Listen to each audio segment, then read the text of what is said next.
little second to fix something on this side. Okay.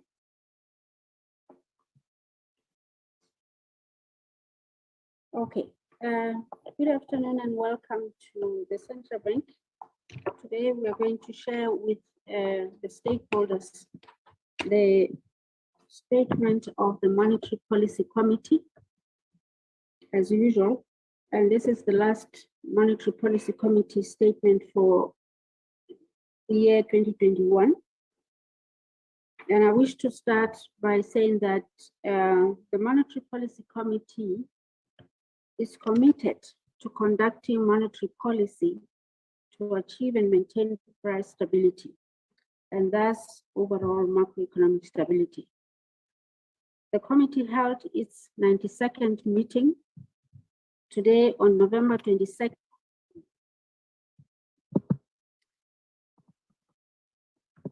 Today on 22nd November 2021 to review recent economic developments and determine the adequacy of monetary targets. During the meeting, the committee considered international, regional, and domestic economic developments, as well as financial markets conditions.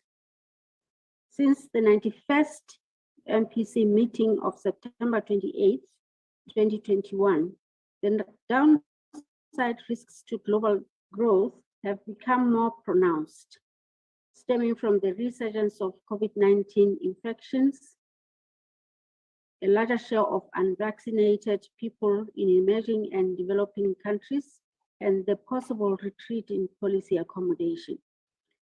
Global growth remains vulnerable to new mutations of the virus, the availability of the vaccine, the resistance to vaccination in other regions of the world, and lack of uniformity in rates of country vaccinations.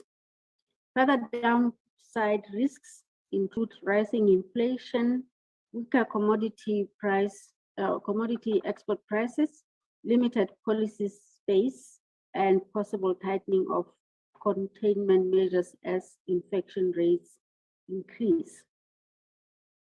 The International Monetary Fund World Economic Outlook report of October 2021 forecasts 2021 global growth gross domestic product, which is GDP, to grow by 5.9%. Similarly, growth in sub-Saharan African region is expected to accelerate by 3.7% in the same year. Global economic activity broadly decelerated during the third quarter of 2021. The US real GDP grew at a slower annual rate of 4.9% in the third quarter of 2021. This is following an increase of 12.2% in the quarter ending June 2021. Similarly, real GDP in the euro area expanded at the annual rate of 3.7% in the quarter ending September 2021, a weaker pace relative to 14.2% in the preceding quarter. That is the quarter ending June 2021. Japan's real GDP declined by 0.8% in the review period, following a growth of 7.6% in the second quarter of 2021. While in the UK, real GDP increased by 6.6% in the third quarter of 2021. This was a slowdown from 23.6% in the quarter ending June 2021. Coming to emerging markets, China realized an annual growth real GDP growth of 4.9%. This was a slowdown from 7.9% in the second quarter of 2021. Although economic growth in the South African economy grew stronger in the first half of 2021, the second half of the year is expected to show mixed results. This is largely on the back of rising inflation, weaker commodity export prices, and the social unrest that the South African economy experienced in July this year. These developments could also have lasting adverse effects on neighboring countries, especially those within the the Common Monetary Area, as well as the SADC region. Global labor market developments largely improved during the third quarter of 2021 on account of eased lockdown restrictions, vaccination efforts, and attempts to return to normalcy. On price developments, positive inflation rates were reported in the UK, Euro area, and South Africa in the third quarter of 2021. Conversely, the inflation rate eased in China and India, while it remained unchanged in the US during the same period.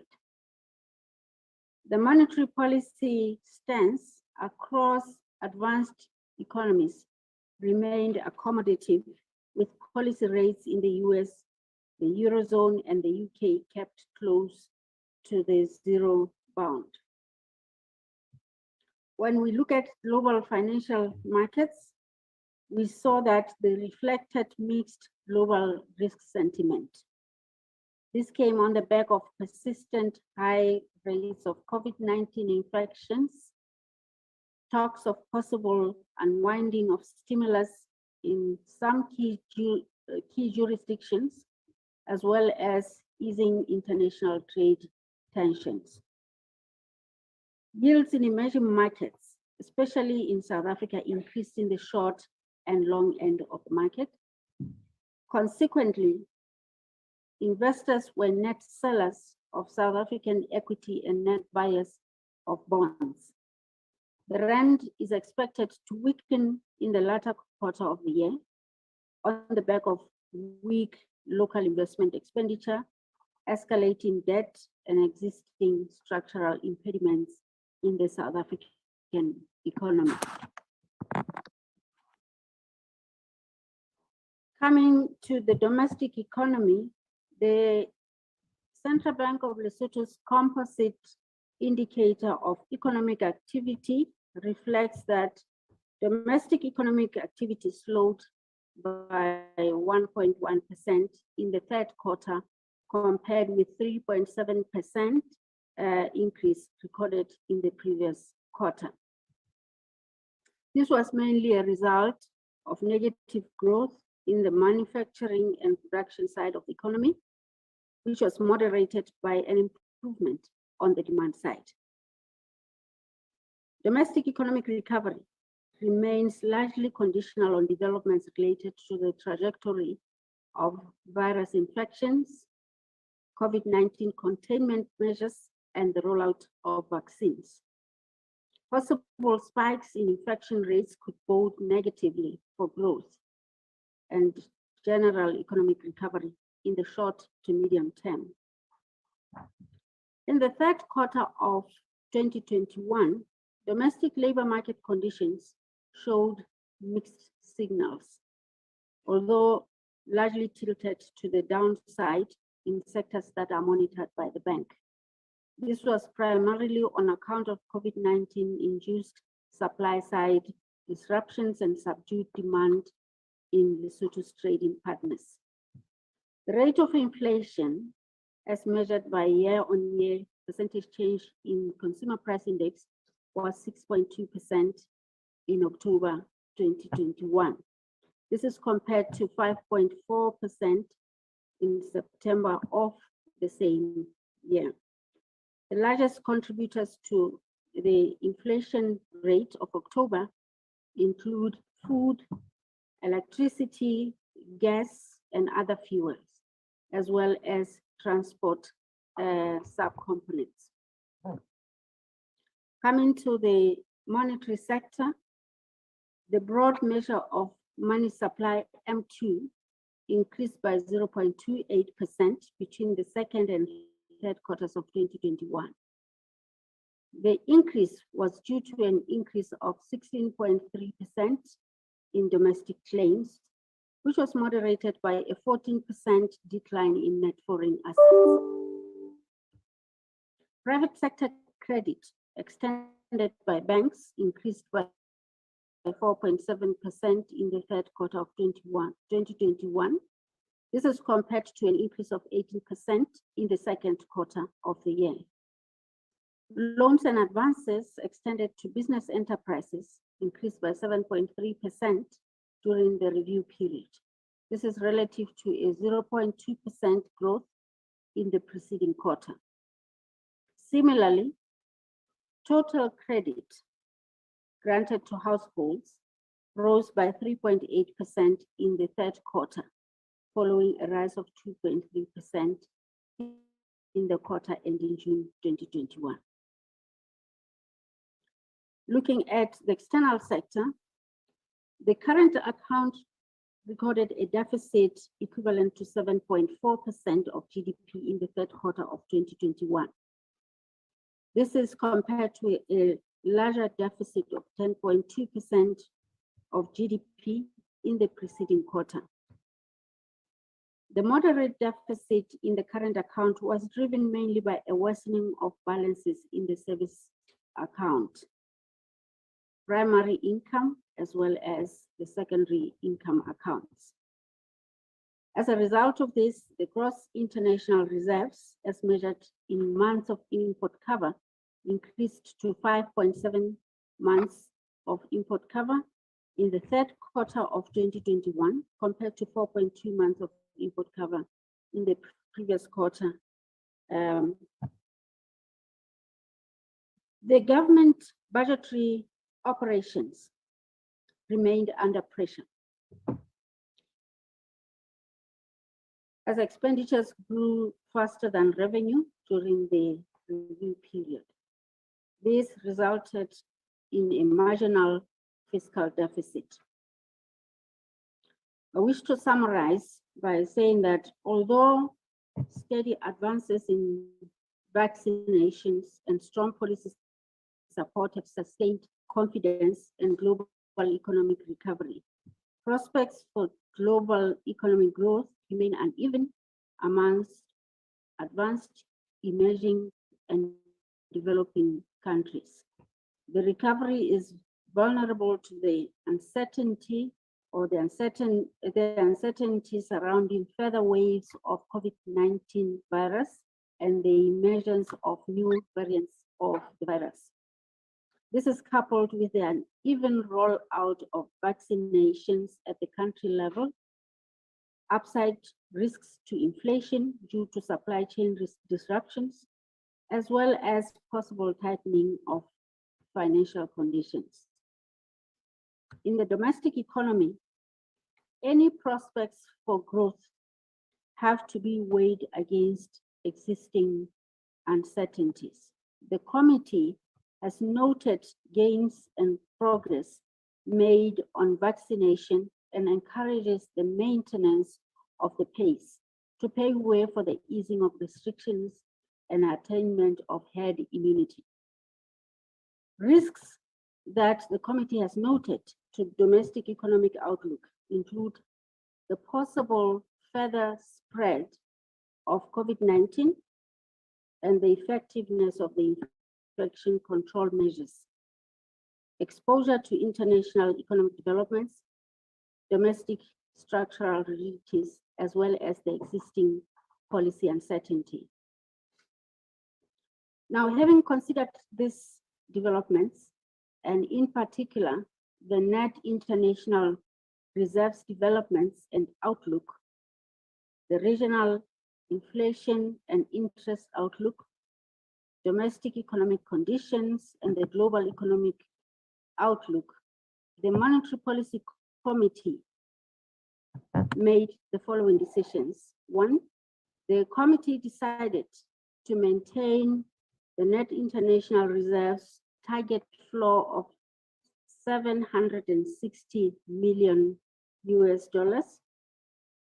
At this level, the net international reserve target remains consistent with the maintenance of the exchange rate peg between the Luti and the South African rand. The second decision that the committee has taken is to increase the CBL rate from 3.5% per annum to 3.75% per annum. This rate at this level will ensure that the domestic cost of funds remains aligned with the rest of the region. We wish to assure the nation that the committee will continue to monitor the global economic developments and their likely impact on the domestic macroeconomic conditions, especially the maintenance of the net international reserves level to take corrective action as and when needed. I thank you. This is the statement that comes out of the deliberations of the 92nd meeting of the Monetary Policy Committee. At this time, we will take any questions or interventions or comments from the floor. We have participants that are online on Facebook as well as on Zoom. So I see there is a hand from Ma'am Papati. Ma'am Papati, we welcome you. If you can unmute, you have the floor.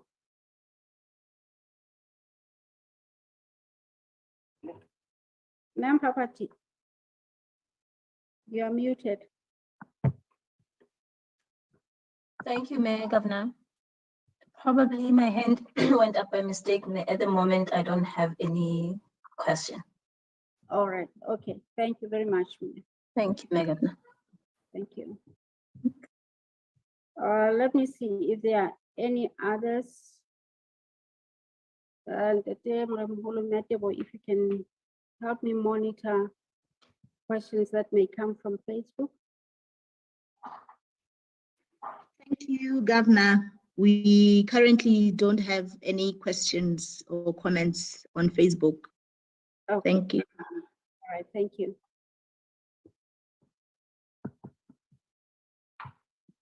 Well, I take it that the statement. I now have a question, Mayor Governor. Oh, Ma'am Papati, yes. Thank you very much, Mayor. With the current decision to increase the CBL rate, what does it ultimately say to our clients, especially in terms of the lending rate?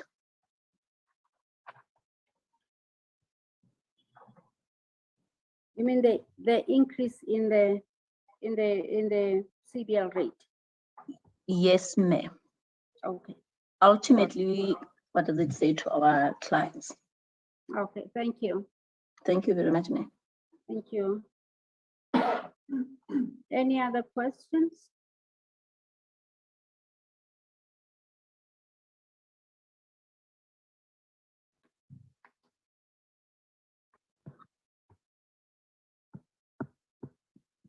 If there are none, let us respond. I have a team with me this side, Ma'am Papati. I'm going to ask one of them to respond.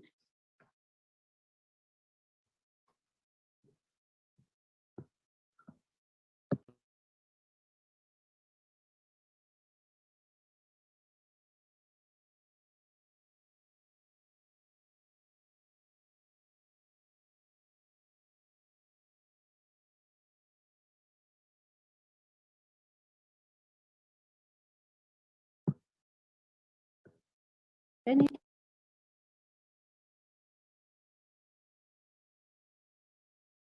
Next respond. Okay, Ma'am Papati, let me respond. The increase in the CBL rate basically means that the cost of funds at the CBL has increased. This is for the banking sector that holds accounts with the CBL. So whenever the banks are in short supply of funds and come to the CBL to borrow, they will get such funds at a higher rate, higher by 25 basis points. Now, what it means to the consumer out there, it means that consumers of credit should expect that the rate will tick up a little.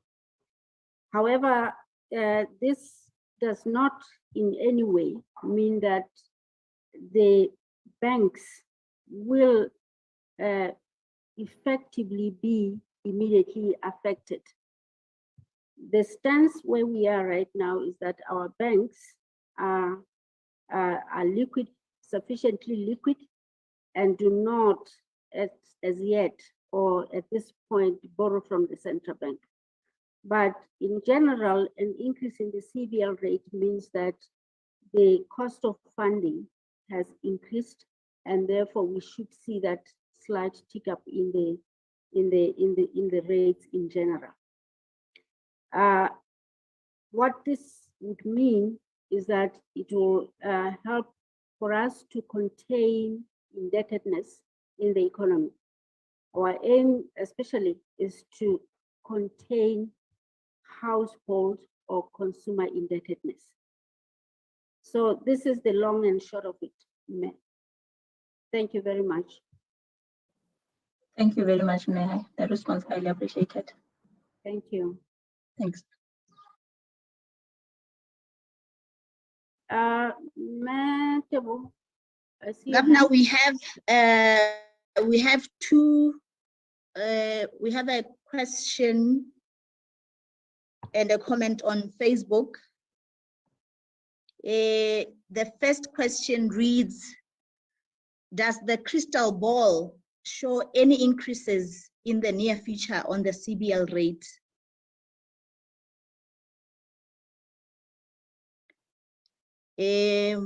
Another one says, import cover at 5.7 months, inflation mostly headline, the peg would be enjoying an increased safety margin. Was alignment to the region a key driver?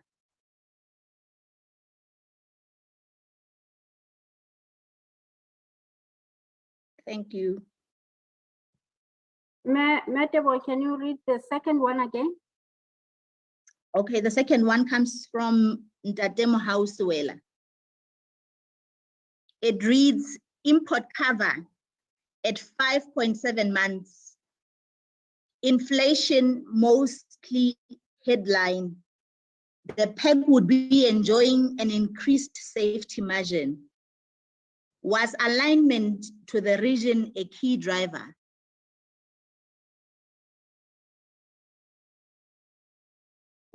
Okay, thank you very much. Let me start with the first one. I'll again encourage my colleagues on this side to also come in on these questions.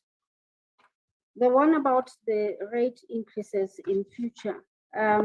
What we said and what we observe in the global economy is a reversal of the accommodative stance of monetary policy that has been happening.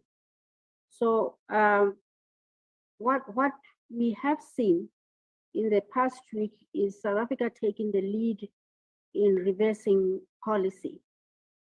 It is difficult to say whether indeed the continued or the hikes will continue and up to what time. But what is clear is that central banks are now normalizing policy. Indeed, there could be further hikes, but I would not expect those to be very steep. At the same time, they will also depend on how the economies recover and how the economic conditions continue to work out as we go forward. The fact that the the measure economists will be unwinding policy will affect us in different ways. So the hikes will be dependent, if there are any hikes at all. Further hikes will be dependent on the economic variables at the time that our committee sits in the next year. With regard to the whether we are in alignment, I would like to have one of our colleagues this side to take that question.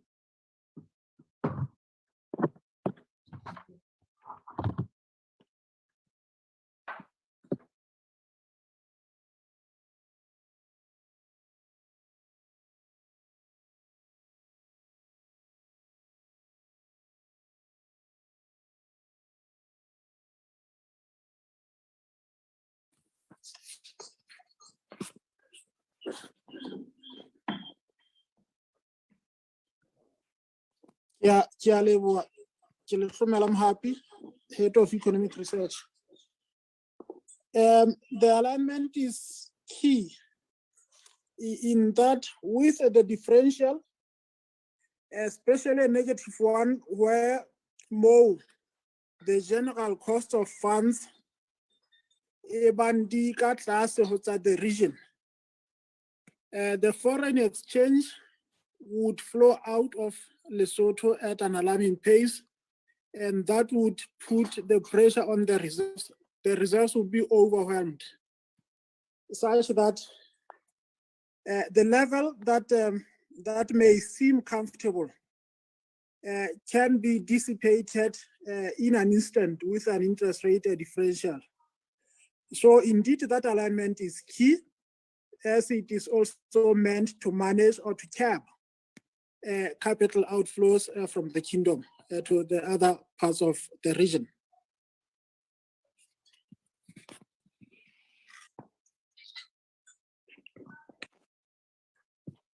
All right, thank you very much, and I'm happy. Metebo, I think we have responded to the 2 comments that you took from Facebook and that are on the chat of this platform. Are there any others? We don't have new ones, Governor.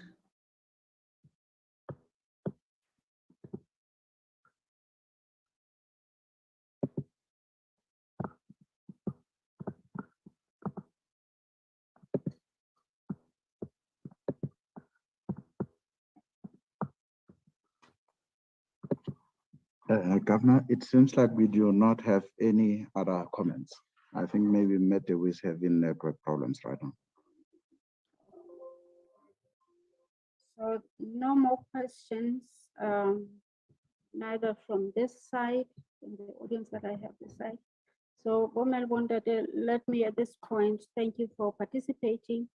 Wish you a good afternoon, and indeed a Merry Christmas and a Happy New Year. We will meet again in the next year. Thank you very much.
Have you ever walked into a store, tried to buy something nice for yourself, only to find, wait, do I have enough cash?